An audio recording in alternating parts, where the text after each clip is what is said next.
Get ready for Survivor Fiji. Fiji, I think, is going to be fun. TV Guide Channel was the only national network to head to this South Pacific paradise. We have your first look at the location, and we'll reveal some of the game's huge twists. Well, it really is going to be a case of one tribe having quite a bit and one tribe very little. We'll introduce you to the 19 new castaways, all vying for the title of sole survivor. Oh, yeah. When there's $1 million on the line, I'm pretty competitive. I want it bad. I want the bragging rights, to be able to say that I won the best game ever invented. And we'll reveal why there are only 19. We had something interesting happen this season, which we haven't had. Plus, we'll give you an exclusive tour of Tribal Council and reveal every step of the first challenge, from planning to rehearsal to... Survivor's ready! Go! Survivor Fiji preview starts right now. That's how we do it on Survivor.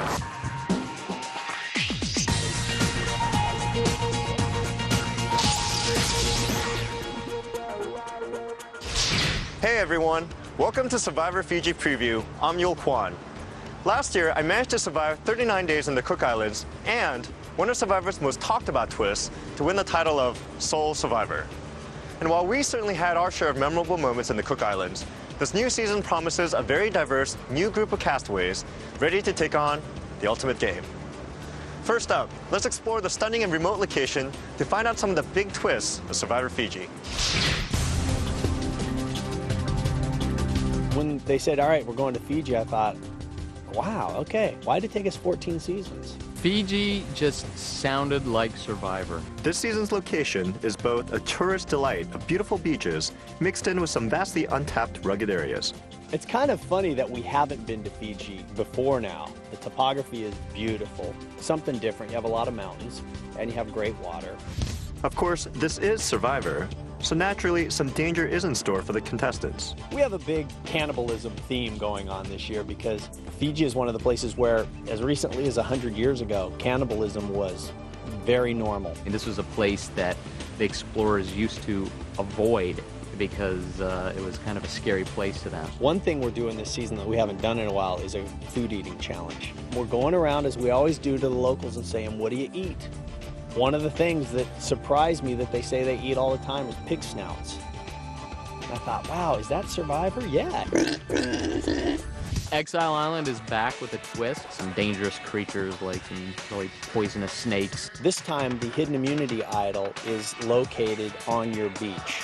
You will use it after the votes have been cast, but before the votes have been read. And we think we've stumbled upon the perfect way to use the idol. Survivor Fiji also marks the very first time an odd number of players kick off the game. But that wasn't the original plan. The night before the game started, we had somebody who decided they just couldn't do it. So we had 19. Threw us a little bit of a curve because we'd planned on 20. And the way we're dividing the tribes and things like that was all contingent on 20. Jeff said originally that the plan was to divide the tribes by race, just like they did last season. Then they had to think of a new way to start the game. And only TV Guide Channel can introduce you to that mysterious 20th contestant. You'll meet her later in the show. One of the big twists this season is that we're starting all 19 together on one beach. And then I come over in a float plane, drop a package out of the sky, and in that package are blueprints on how to build a massive shelter.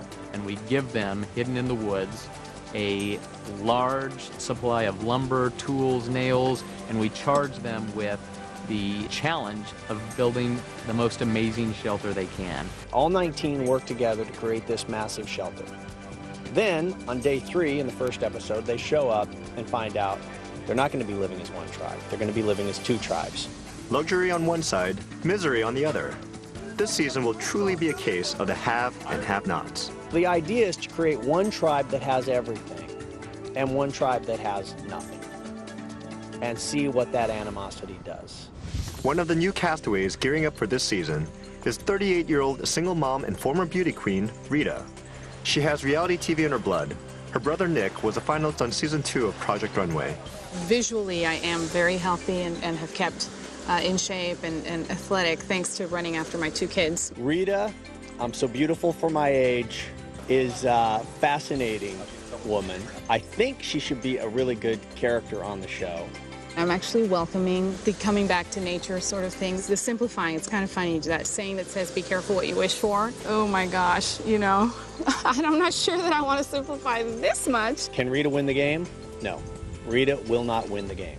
Next up, meet the man named Boo from the Bayou. Boo is an affectionate term from Louisiana, the Cajun area. My grandmother decided to call me Boo instead of Kenward, which is my birth name. Boo could win this game. I'd be delighted if Boo won this game.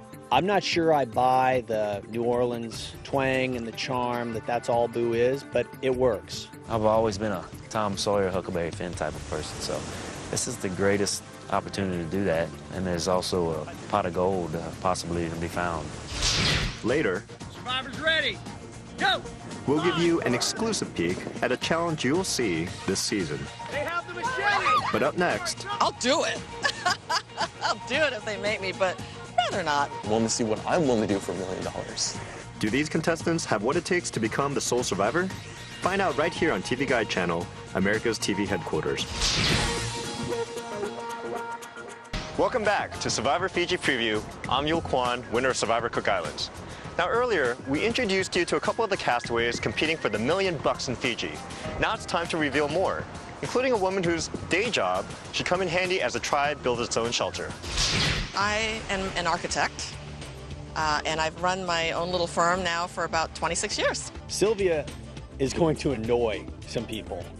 It took me 30 minutes to get Sylvia to tell me whether or not she can swim.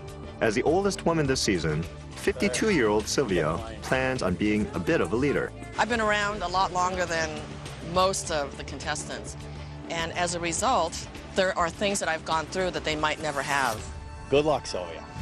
Gary is the oldest man of Survivor Fiji, and he's already earned several nicknames. Papa Smurf and Santa Claus are the most common. Gary talked a lot about the fact that he has kids that are roughly the same age as a lot of people in this season of Survivor, and how that will be an advantage because he has a great relationship with his kids. This bus driver from Minnesota will always have his kids with him in Fiji, with the help of an intricate tattoo. This tattoo was designed by my kids. The top one is my boy, and this one here is my oldest daughter. This one here is my middle daughter, who is slow as a snail. And my youngest one, they call her Care Bear, because her name is Kara. Can he win the game? He's a dark horse. For 27-year-old interactive advertising producer Stacy, the game is all about the masks she'll wear.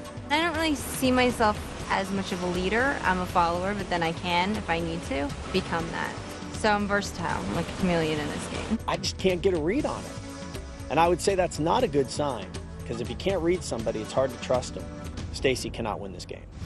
Illinois native Mookie Lee brings something he feels is needed to the game, a huge sense of humor. You know, I tend to goof off a lot. I like to have fun, and especially when you're on an island, you have nothing to read, nothing to do. I'm probably going to be being stupid and making fun of people, and that can get me in trouble. I don't know. If Mookie can stay in the game long enough to make it to the individual portion, he could be a threat.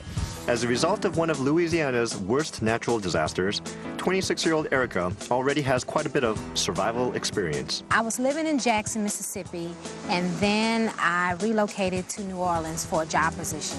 I was there only about 7.5 months, and then Hurricane Katrina hit. I am an athlete. I ran track in college, high school, so I always work out and tend to stay pretty healthy. Erica said something to me, though, in casting that was a red flag. She talked about making the jury. I think Erica will be lucky to make the jury.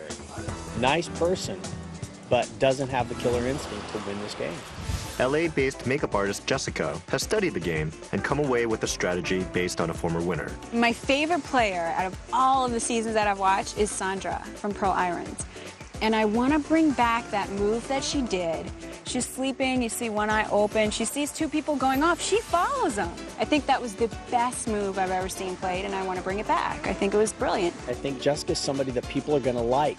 She's not a little vixen that's walking around trying to use sex appeal. She's just a nice person who will bring something to the tribe. I want the bragging rights to be able to say that, you know, I won the best, greatest game ever invented. Then there's Anthony, who describes himself as the ultimate gamer. But is he ready to take on the ultimate game? I'm a gamer, you know, total gamer geek. It's called live action role-playing game, where basically you dress up in costume, which in many ways is a lot like Survivor. Though you're yourself, you know, here, you don't necessarily let everybody see yourself. You know, you kind of do wear different masks while you're out here. Anthony is going to have a big challenge in this game. I just don't think Anthony's going to fit in. Anthony will not win this game. Finally, meet Yao Man. I grew up in Malaysian Borneo, and I left to come to college in the U.S. This is very familiar territory to me. The flora, vegetation, the climate, humidity is what I'm used to. And I know most of the food sources around here, so I hope that I'll be useful for that reason. He's a guy you could easily dismiss and say, I'm sorry, you're just too old. And as a guy who's starting to get older, it's hard to stomach. So I'm pulling for Yao Man. I will try to make myself very useful and hopefully kiss the little young butts and stay in the game. Can he win the game? Long shot. Later, a Harvard boxer and a formerly homeless man. I remember how it was. I never forgot, and I'm ready for it again. We've got more contestants on the way, including an exclusive interview with the one who left the game before it started. But up next... Coming up, I'll give you a tour of Tribal Council for Survivor Fiji. Stick around. Welcome back to Survivor Fiji Preview. I'm Yul Kwan, winner of Survivor Cook Islands. Now, one place no survivor wants to go to is Tribal Council. But as I know all too well in this game, it's inevitable. Last year, the crew built an entire ship for a Tribal Council set, and this season is even more impressive. Let's just hope the new cast members aren't afraid of heights.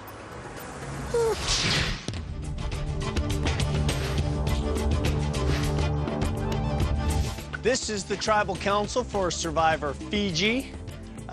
We are a few hours away from doing our first Tribal Council, still making some final tweaks on it. I'll give you a little run of the land. The overall appearance of Tribal is based on local traditions and designs. In fact, we're up against the side of a mountain, and the idea really kind of came from back when there were warring tribes. Nobody could get to them because they had such a vantage point looking down that they could continue to just take people out. That was sort of the idea. The first thing our art department had to do was actually get all the timber up here. So for the first 2 weeks, before there were any roads or anything, 20 guys carried logs up here for 2 weeks. So once they got it all up here, then we started the building, and the building was 20 guys for 8 weeks to put this thing together.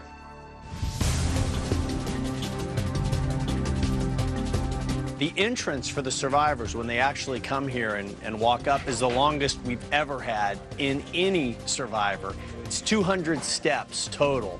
So the first 2 or 3 minutes of most tribals will be dedicated to just catching our breath. The big cannibalism theme is obvious. There are 300 skulls all around Tribal Council. There are 15 full-on skeletons at different places within Tribal Council. Old skeletons, medical skeletons. We didn't take part in any cannibalism. 3,000 pieces of thatch to make the roof on Tribal Council. 5,000 pieces of timber like this scattered through all the bridges and everything. So once again, it's a massive build up here. Let's head over to the voting area. And this is where the survivors will vote. And again, the thing I like most about when they're voting is the fact that right over their shoulder are the people that they are voting out. And it's just close enough this season, and it's very quiet up here that they're going to have to whisper a lot. It's all part of the game because nobody ever wants to own up to who they're voting for. I, though, have no problem owning up who I'm voting for. He's been getting very cocky lately. His show is doing well. Suddenly, he's a superstar. I simply have this to say. John Henson, watch this.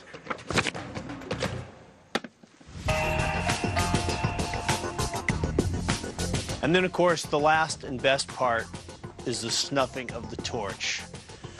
Cannibalism, once again, part of the theme. This is a tool that Fijians would use when they were taking part specifically with eyeballs. The idea was when you ate the eyes, you weren't supposed to touch them with the hands, so they would just pluck the eyeball out, put it in their mouth. Nice delicacy. Oh, one more thing to do. TV Guide channel. Time for you guys to go. See ya. Coming up, he told us some stories in casting about One time I had a buddy and I didn't think his girlfriend was so good for him, so I went and slept with her. Which guy is already causing a stir on the island this season? We'll reveal all when Survivor Fiji Preview returns on TV Guide Channel, America's TV headquarters. Welcome back to Survivor Fiji Preview. I'm Yul Kwan, sole survivor from the last season in the Cook Islands. Now it's time to meet more of the season's colorful contestants, including a flirtatious ad exec, a former Marine, and a guy who's already managed to impress Jeff Probst.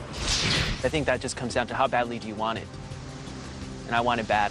As a lawyer and former member of the Harvard University Boxing Club, 28-year-old Alex looks like a frontrunner for the $1 Million prize. He's very good socially. He's got looks and physical abilities. I would consider him an absolute threat. Alex could win this game. I think my mental strength is probably my biggest asset. You know, I've trained for this thing quite a bit. I like to be very physically active. But above all else, I think this comes down to willpower. And I don't know that anyone here can match that. Up until taking on this game, Liliana's proudest moment was making it through Marine boot camp. It was so intense. It was really fun and intense at the same time. I'm gonna be kind of like a squad leader. You're not necessarily like the top dog, but you make things happen. And usually the top person doesn't make things happen anyway. Liliana is somebody that I'm betting people will keep around. At 22, Michelle is the youngest contestant in Fiji, but she got there by way of another reality competition. Me and my sister had applied to be on The Amazing Race last year, so that's how they got my name. It was just a couple weeks ago when I got a phone call, hey, would you be interested in Survivor? And I said, of course I would. I can't tell if Michelle is a dynamite package ready to explode or just a giggly schoolgirl who's out here having fun. Being young, I may be perceived as being weak or naive, and I feel like I can change people's opinions and make it work for me. At the other end of the spectrum is 42-year-old Cassandra, who has similar worries about the game. It'll be interesting to see how the young people will respond to the older contestants. Are they going to be the first to go, or are they going to look at us as weaknesses, or weak, or not physically fit? Cassandra is going to have a nice visit in the Fiji Islands. She'll be voted out early and take a trip with all the other non-jury members. And I think that'll be enough for Cassandra. Miami-based advertising executive Edgardo might end up being one of the more devious players in Fiji. I pretty much would do anything that doesn't embarrass my family too much.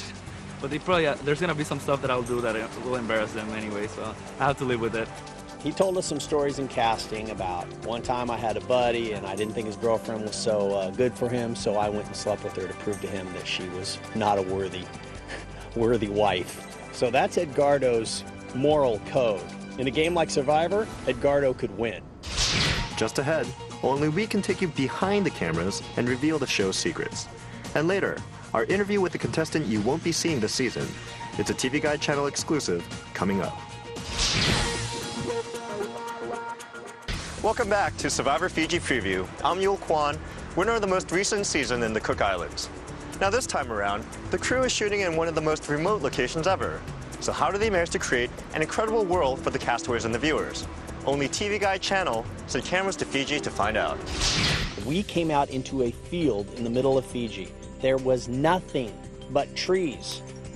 And if you go look now, there's a city there. The Survivor City features everything from a gym to a cafeteria and even an internet cafe. It's important to bring all the amenities of home to the many crew members that travel in from all over the world. When, you watch the show, you think, well, it's just about a few people on a beach. But the support that it takes for all the crew to cover this show is huge.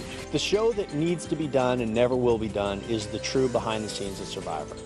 It's, I think, impossible to explain to somebody unless you really were out here and lived it or could see it. It's massive. One of the most important buildings in the Survivor Fiji camp is the art department, where everything from flags to challenge components to the imposing tribal council set come to life. My name's Zachariah Jensen. I'm the art director. My job basically is to run the art department. There are 25 or so expats that come from all over the world. Props makers, props masters, pyro technicians, all sorts of guys that we've got on, and girls.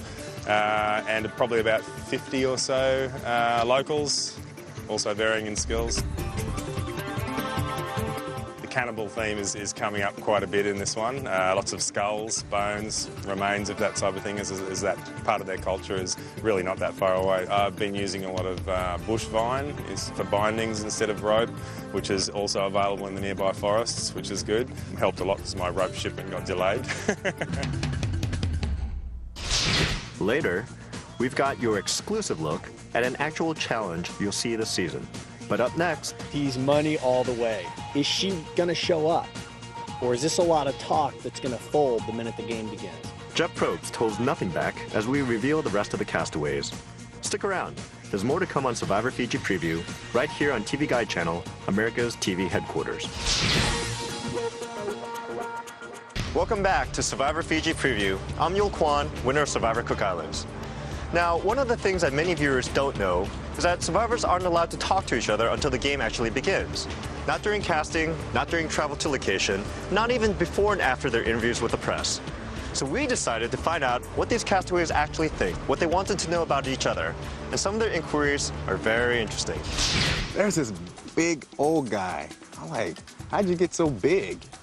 I want to ask him that. I call him the big teddy bear guy. The guy kind of looks like Santa Claus. I want to see what he's all about. He's got this really kind of cool tattoo that's intriguing.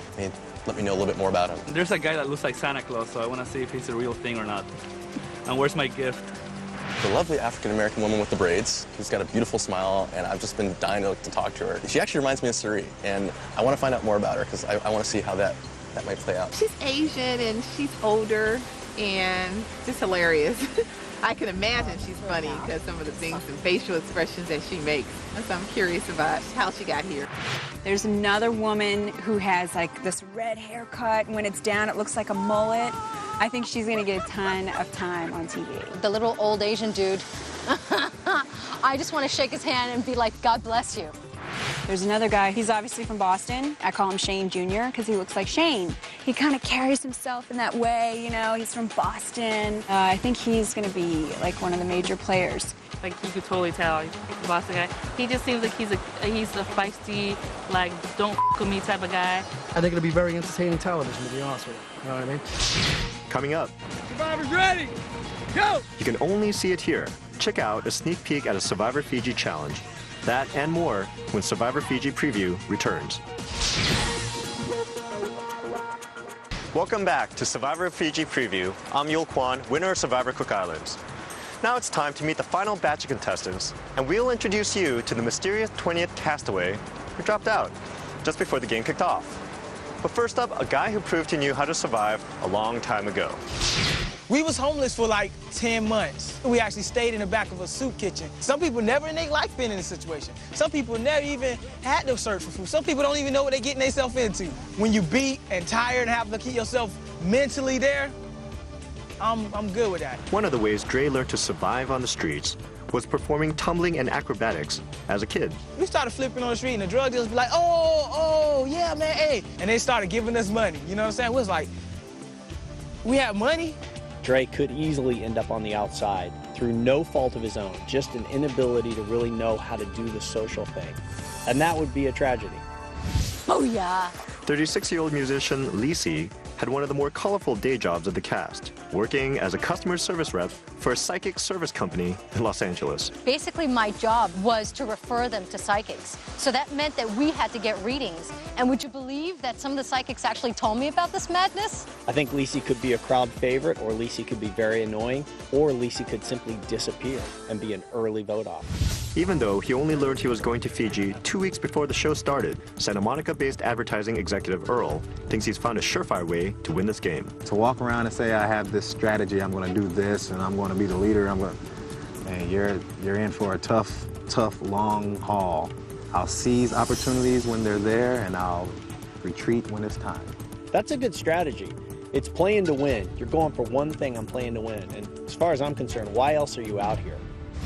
Bartender and former Navy member James described himself as a man's man and brings a bit of Boston Rob plus Exile Island Shane to this season of the game. Come on a little strong every once in a while, and God forbid I end up being the first one off the show because I get all fired up and start acting all crazy, you know what I mean? So I'm trying to do the low-key thing. The only way James wins this game is if he makes it to the final two by being a lunatic and then says it was all an act. I'm a Rhodes Scholar. That's the only way he wins. Finally, you'll only see it here. Meet Melissa, who decided she simply wasn't up for the game the night before it kicked off. Melissa fell out of the game when she said, hey, I'm having panic attacks. I cannot do this. This is going to be one of the crappiest experiences of my life in terms of food and shelter and all these things. Of course, Melissa's last-minute announcement changed the original plan completely. What can we do? We came up with something that I think is going to be really interesting and significant in terms of how the game plays out. Still to come, it's our exclusive look at a challenge you'll see this season. Stick around, we'll be right back. Welcome back to Survivor Fiji Preview. I'm Yul Kwon, winner of Survivor Cook Islands. Now the challenges on Survivor really are as tough as they look on camera, take it from someone who knows. But creating these tests of strength, intelligence, and endurance can be even more difficult for the crew. Now let's take a look at how it all comes together. The art and challenges department, I would say there's about 60 people altogether in both. It's a big machine. And that big machine has created huge challenges for the past 14 seasons of Survivor. And because these intricate challenges take place on TV, the production staff has to take important steps, like drawing it out in advance for the best camera positions. Today we're going to rehearse the first challenge. It's called a whiteboard meeting. We draw up exactly what's going to happen on the challenge. We explain it to the operators as if we're explaining it to the contestants, so they have a clear idea of what's going to happen. All right, gentlemen, we'll see you out there. Good luck. In this season, we're going to let them know right away that we're serious, and it's going to be big and tough, and they better be ready for it. TV Guide Channel was on hand at the very first challenge rehearsal for Survivor Fiji. This is Chariots of Mire. Pretty clever, huh? And just like last season, TV Guide's own Shauna Malcolm was on hand to run the course and try to score a little redemption. I have something to prove. Last time, I took a big fall. Probes wouldn't let me live it down. Shauna from TV Guide making a big splash in the water. I've got to come out here and really kick some butt. It's like a dog sled race. 2 people will be on the dog sled, and the rest of you will be the dogs. All right, it is the Survivor Fiji CBS versus Press. Survivor's ready. Go! Got to get right underneath it. Corey working on the knot. CBS, they're in the lead. Press quickly falling behind. Trying to solve 3 puzzles that'll give you a combination. CBS panicking a little bit. They're falling behind now. Media starting to catch up. They have the machete. Corey jumps in. CBS defeats the media. Survivor Fiji 2006. I thought maybe one of us would fall. I thought maybe it'd be me. I'm proud to say I stood on my own 2 feet. Shauna kicked ass. She always does. Unfortunately, she was on the wrong track. I'm back in one piece. Ready to go for next time. Well, that's it for Survivor Fiji Preview. Be sure to watch the alliances form, the manipulations begin, and the castaways get picked off one by one. Thursdays at 8 on CBS. I'm Yul Kwon. Thanks for watching the TV Guide channel, America's TV headquarters.